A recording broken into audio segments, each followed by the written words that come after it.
C'est jeudi, c'est la fin de l'émission. Max Truman est en studio. Salut. Max. Ouais. J'ai plein d'affaires. Il y a trop d'affaires qui se passent. Là. Comment on va faire pour faire fitter ça dans 10 minutes? Il y a eu un match. Je peux parler plus vite, mais ça sera pas bon. Non, je recommande pas ça. Je parle déjà vite. Non, fais pas ça, s'il vous plaît. OK. Gros match du Canadien hier. Moi, je l'ai pas regardé, c'était trop tard. Ouais. Contre les Flames de Calgary. Ça commençait à 20h30. J'avais des affaires à faire. Là, il y a quelqu'un qui m'a écrit à un moment donné, va voir ce que Demidov a fait en prolongation. Et là, je cherchais sur YouTube, je tapais Demidov overtime. Il n'y avait rien qui était encore sorti.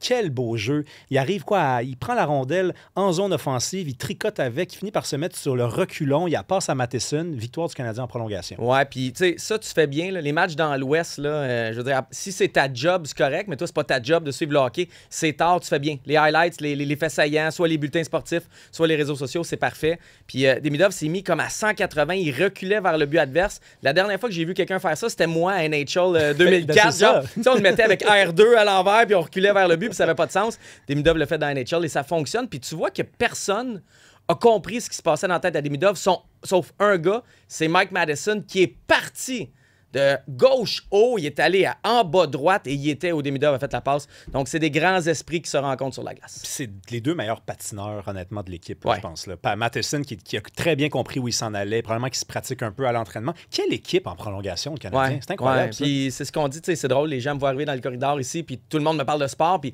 tout le monde est excité. Il y a 3 ans. rap. Ou de rap, mais non, très peu me parlent de rap. Je suis déçu un peu. Demandez-moi mon opinion sur le rap, come on! Parce que Max, c'est l'ancien rappeur Ah. du groupe L'Assemblée. Moi, j'ai écouté ça toute ma jeunesse.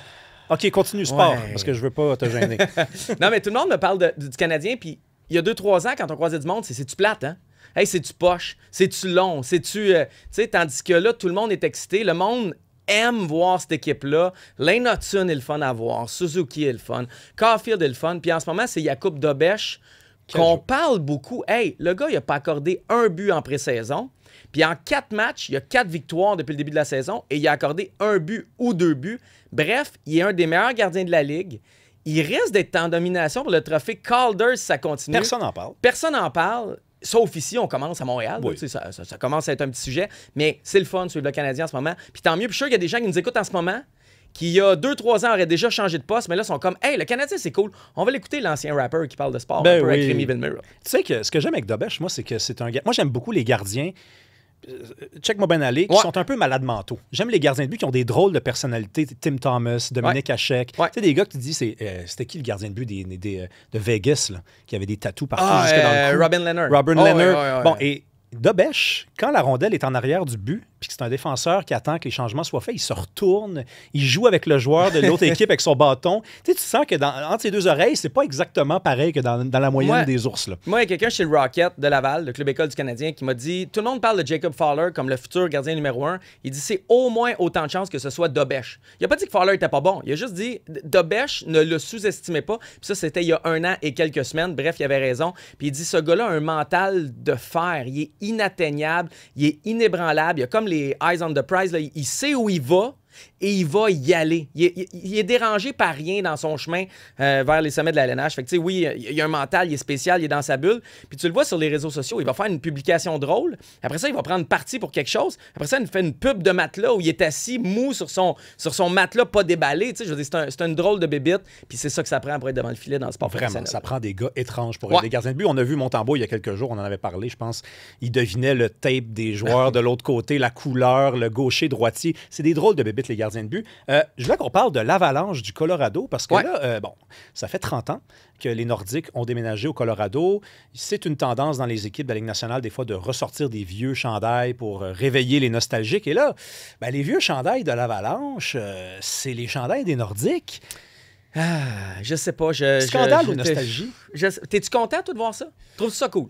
Le chandail, OK, mais j'aimerais ça qu'ils n'aillent pas trop loin dans l'iconographie. Exactement. Il n'y aura pas de débat. Malheureusement, on est juste 2 et on est un peu d'accord, mais c'est le premier match ce soir. Il y aura 7 matchs cette année pour les 30 ans de la fin des Nordiques et le déménagement à l'Avalanche. Et le premier ce soir, l'Avalanche va jouer avec le chandail des Nordiques. Les Hurricanes jouent avec le chandail des Whalers. Ça va être le premier, on en parle beaucoup. Et jusque-là, je suis correct. Il y a des fans des Nordiques de Québec qui ont plus de misère avec ça parce qu'ils ont encore mal. Ça les torture, ça les rend nostalgiques. Et je peux les comprendre, mais jusque-là, c'est du bon marketing. Depuis hier, on va plus loin. L'Avalanche sur Instagram envoie des... je sais pas si tu as vu ça passer, là, mais il envoie un genre de vitrail en fleurs de lys avec le nom Basilique Notre-Dame, Château Frontenac, Québec City, francophone. Je trouve qu'à un certain point... On n'est plus dans t'as acheté une marque de hockey. On est dans tu t'appropries une culture qui est la nôtre, qui est québécoise. Puis moi, j'ai pas été... Il n'y a personne qui m'a demandé à moi. Il n'y a pas de remise des profits, à ce que je sache, à Hockey Québec, au Québec. On ne fera pas une scène de ce profit-là. On n'a pas fait partie de la campagne. Je trouve qu'on s'est approprié quelque chose qui nous appartient. Le logo, je peux comprendre. Ils l'ont acheté avec le brand. Mais tout le reste de la société québécoise qu'on s'approprie comme ça, moi, j'allais dire petit, mais même j'ai un gros problème avec ce que l'Avalanche fait en ce moment. Tu sais, il y a des gens qui ont réagi un peu comme toi, puis de façon peut-être un peu plus, un petit peu moins structurée là, dans le langage, là, sur les réseaux sociaux. Puis j'ai trouvé une réponse à un moment donné de quelqu'un assez intéressante, c'était de dire, les gens qui sont en colère, ça me rassure, ça veut dire qu'il y a encore du monde qui prennent ça personnel, le hockey, à Québec. Oui, mais en même temps, oui, tu as raison, mais en même temps, c'est un peu négatif. Si la LNH était sur le bord de renaître à Québec, tu penses qu'on aurait donné le droit à l'Avalanche de mettre 7 fois le chandail des Nordiques avec le logo? Moi, je vois ça comme une mauvaise nouvelle de Québec. Et justement, la colère, elle existe encore. Les Nordiques sont encore d'actualité dans la ville de Québec. Et là, de venir brasser dans cette colère-là avec une marque qui ne renaîtra pas à Québec parce qu'on en fait un outil marketing à l'autre bout, à je sais pas combien de kilomètres de Québec, du Québec. J'ai de la misère avec ça. Non, mais moi aussi. Hey, hier, on a oublié de parler de ça. À Calgary, il y avait beaucoup de partisans du Canadien. Là. En arrière du but, là, pendant la prolongation, ça s'est levé d'un coup comme ça. Ce soir, face aux Oilers, est-ce que tu t'attends à une présence aussi importante? La même chose, c'est toujours ça. Calgary, Edmonton, Vancouver, c'est toujours, je dis 50-50, c'est peut-être un petit peu moins, un petit peu plus, là, mais il y a beaucoup de partisans du Canadien dans l'Ouest canadien. Mon ami Georges Larac me disait que ça crie comme « Let's go, Oilers, go, Habs, go, let's go », puis que les gens se répondent dans l'aréna, etc. Donc, tu sais, on sent moins à l'étranger. Oui, on n'est pas au Centre Bell, mais on est quand même devant un lot de partisans. Et là, je vais faire mon désagréable avant le week-end. Oh, mon Dieu. Ivan Demidov produit beaucoup de points. Okay? Il est capable, des chances de marquer. Mais tous ses points sont toujours à domicile. Et hier, il y a eu un point à l'étranger. Il y a eu sa passe en prolongation. C'était à Calgary. C'est-tu parce qu'il y avait la moitié des partisans qui le suivent? Tu sais, c'est dur de jouer à l'étranger, la pression des partisans, etc. Donc là, je pense que Demidov va avoir un bon match ce soir. Je pense que ça va bien aller à Vancouver. Mais j'ai hâte de le voir dans des contextes où ça brasse. Tu sais, à Washington, c'est plus dur en série. Boston, Philadelphie, toutes ces villes-là. Toronto, c'est là que Demidov va devoir stepper up. Pardonne-moi l'anglicisme. Prendre du galon. Prendre du galon. Alors, bon match ce soir. Il y a 50% de partisans du Canadien, mais on verra plus tard. Mais qu'est-ce qu'on surveille? Parce que j'ai entendu dire que Kirby Dach revient. Oui, il revient. Très bonne nouvelle. Là. Moi, je pensais qu'on l'avait perdu encore pour une couple de semaines. Oui, puis on a un flou total. On nous a dit que c'était pas son genou. On présume que c'est l'aine. Ça ferait comme 4-5 blessés à l'aine chez le Canadien. C'est beaucoup. Il va falloir savoir pourquoi on a autant de blessés à l'aine, si c'est bel et bien ça. Une blessure à Patrick Laine? Oui. On reprend. On peut s'enlever, non, on est live, hein? On est en direct. Mais c'est une bonne nouvelle qu'il revienne. En même temps, il y a un gros flou, puis c'est un joueur fragile, comme Kaden Goulet, comme David Reinbacher et comme Patrick Laine. Et Laine, c'est plus inquiétant.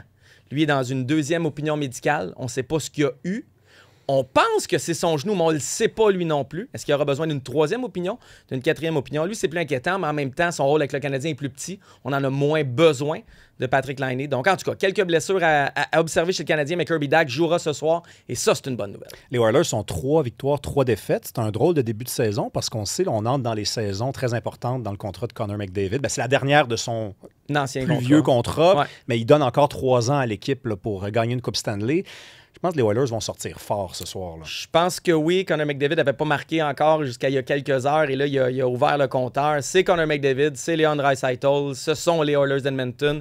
Ce ne sera pas facile. Et le Canadien se fait beaucoup dominer au niveau des chances de marquer et des tirs au but par ses adversaires depuis le début de la saison. Donc, si contre un adversaire normal, tu te fais dominer contre des méga talents comme McDavid et Draisaitl, il va falloir que tu commences le match dès le début. On a dormi à l'étranger. On a pris un court vol, mais on a quand même volé en début de nuit. Donc, ce ne sera pas facile. Le début de match va être très, très important ce soir. Hey, je me posais cette question-là. Le Canadien gagne beaucoup en prolongation. C'est des matchs le fun. Tu penses que c'est perdu puis ils reviennent. Ouais. Est-ce que c'est le fun où c'est un petit peu inquiétant aussi en même temps, parce que pour les partisans, tu sais, qui sont pas... Ils ont investi totalement de la volonté de les voir gagner la Coupe Stanley, c'est juste divertissant. Mais pour les fans de hockey, là, puis les gens qui regardent ça de façon très scientifique, on sait que c'est une équipe qui se fatigue beaucoup. Là. Tu joues toujours une période de plus. En plus, c'est sur la route que tu fais ça. Ouais, puis tu gagnes à 3 contre 3. Il n'y a pas de 3 contre 3 en série. Tu sais, tu vas avoir une équipe de série. C'est sûr que ça peut être inquiétant. Les stats avancées sont pas si belles que ça pour le Canadien, mais en même temps, tu trouves un moyen de gagner. Le spectacle est bon, le divertissement est là.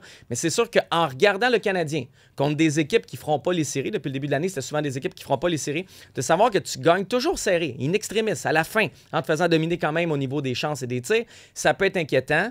Mais en même temps, on est en début de saison, on gagne. Pourquoi rendre ça plate? C'est le fun. Mais c'est sûr que en ce moment, je ne mettrais pas 10 000 sur les chances de gagner la Coupe.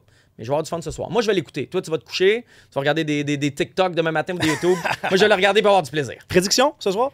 Ah, une autre victoire. Une autre victoire? Ah ouais. Je t'ai dit 5-0 l'autre fois, ça a fini 5-1. Je vais même y aller 6-1 Canadien. Moi, je suis extrêmement positif pour finir la semaine. Ben, moi aussi, je pense que le Canadien l'emporte. Merci beaucoup, Max, d'être venu. Tu viens en studio chaque fois. J'adore ça. Merci à vous d'avoir été là. Ça a été une super belle semaine. La température était pas le fun, mais savez-vous quoi? Dans ma tête, il a fait de soleil. Merci à Alex Laramé. Merci à Philippe Séguin. Merci à Jeff Bérard. On se retrouve quand? Lundi à 18h. Merci d'écouter le 99.5 Montréal.